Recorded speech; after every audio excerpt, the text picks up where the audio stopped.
శ్రీ విఘ్నేశాయ నమః. నమస్కారం అండి. ఈరోజు ఒక ముఖ్యమైన విషయం మాట్లాడుతున్నానండి. అందరికీ అవసరమైన విషయం, అందరూ ఇబ్బందులు పడుతున్న విషయం.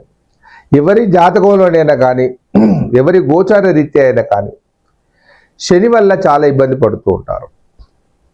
ఈ శని ఏ ఏ స్థానాలలో ఉంటే మనకి ఇబ్బంది జరుగుతుంది, ఎలాంటి ఇబ్బందులు జరుగుతాయి, మరి ఇవన్నీ తొలగిపోవాలంటే ఏం చేయాలి? శని మందగ్రహం అని అంటారు. అంటే శని వచ్చినప్పుడు ఏ రాశి వారికైనా కానీ కనీసం 2.5 సంవత్సరాలను అతని యొక్క గమనం.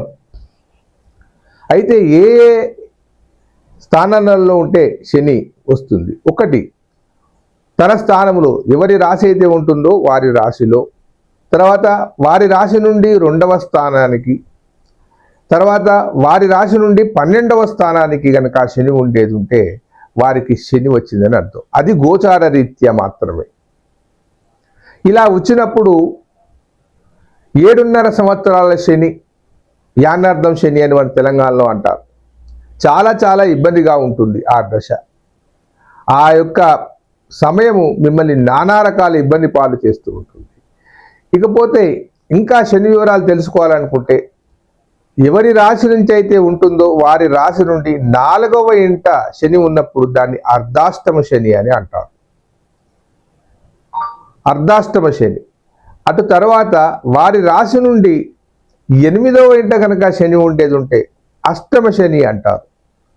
ఈ అష్టమ శని, ఈ అర్ధాష్టమ శని ఇవన్నీ కూడా 2.5 సంవత్సరాల కాలమే వారిని ఇబ్బంది చేస్తూ ఉంటుంది. అష్టమ శని కూడా 2.5 సంవత్సరాల కాలం. ఎందుకంటే శని ఒక రాశి నుండి ఇంకొక రాశికి వెళ్ళాలనుకున్నప్పుడు 2.5 సంవత్సరాల కాలం పడుతుంది. చాలా దీర్ఘకాలంగా ప్రయాణం చేస్తూ ఉంటాడు. మిగతా గ్రహాలు అలా కాదు. గురువు 1 సంవత్సర కాలం ఒక రాశి నుండి ఇంకొక రాశికి, రాహువు కేతువులు ఒక రాశి నుండి ఇంకొక రాశికి వెళ్ళడానికి 1.5 సంవత్సర కాలం పడుతుంది. మిగతా గ్రహాలన్నీ కూడా నెల, 45 రోజులు. చంద్రుడైతే 2.5 రోజులకే తన రాశి నుండి ఇంకో రాశికి వెళ్తూ ఉంటాడు. శని మాత్రం అలా కాదు, చాలా స్థిరంగా 2.5 సంవత్సరాల కాలం ఉంటాడు. మరి జన్మశని అంటే ఏమిటి? జన్మశని అంటే వారికి 12వ ఇంట శని ఉన్నప్పుడు వారికి 7.5 సంవత్సరాల కాలం శని వస్తుంటుంది. తన రాశిలో ఉన్నప్పుడు 7.5 సంవత్సరాల కాలం శని వస్తుంది. చాలా గడ్డు కాలం అది. ఏది ఏమైనప్పటికీ కొంత లాభాన్ని చేస్తాడు. మరి దీనికి ఏమైనా రెమెడీ ఉందా? ఉంది. అది ఏమిటంటే ఒక ఇనుపరేకు పైన శని చిత్రాన్ని చిత్రించి అతన్ని పూజించి బ్రాహ్మణులకు దానం ఇవ్వడం అనేది ఒక పద్ధతిగా ఉంది. రకరకాల పద్ధతులు